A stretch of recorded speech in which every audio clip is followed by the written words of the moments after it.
the membership operators and the identity operators. So these are the two operators remaining. So let's get to know about these membership operators. There are two types of membership operators in Python. One is in and not in. Okay, membership operators test for the presence of a variable value in a sequence data types. For example, string, list, tuple, etc. So the membership operators in Python are in and not in.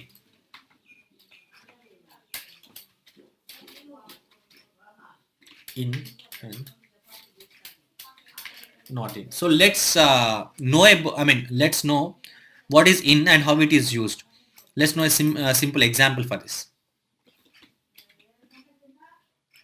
A is equal to hello, B is equal to 25. List data type is equal to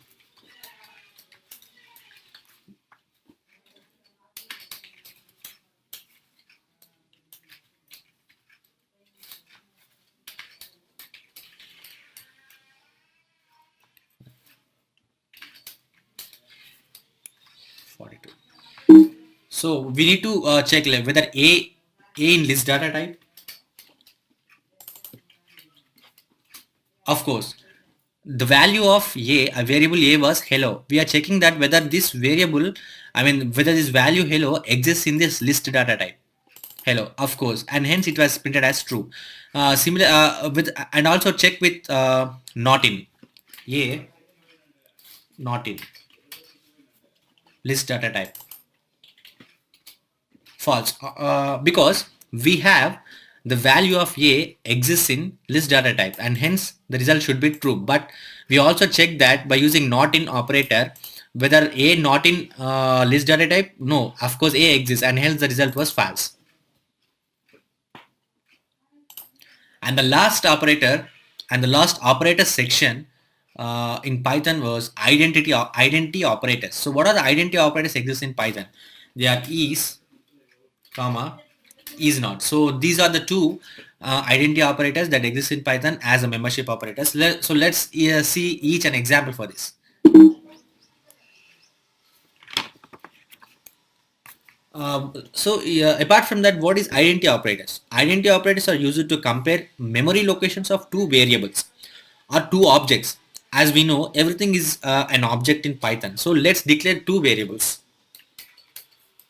A is equal to 10, B is equal to 9, and let's check with the first operator is. Let's check whether x is y. X is B. I'm sorry, it's B. X is B. We have created two variables x and B, and we are checking that whether the memory location of x is same as the memory location of B. Whether 9 is, whether 10 is 9, it should be false. Of course, 10 is not 9. And next go with is not operator. X is not B. Of course, the value should be true because 10 is not 9. True. So this is all about identity operators. So we came to know about different operators in this tutorial, like identity operators, membership operators, logical operators, bitwise, assignment, comparison, arithmetic operators. So this is all about operators in Python. We have also learned one example with each one of them. I hope this helped with some of your learning process.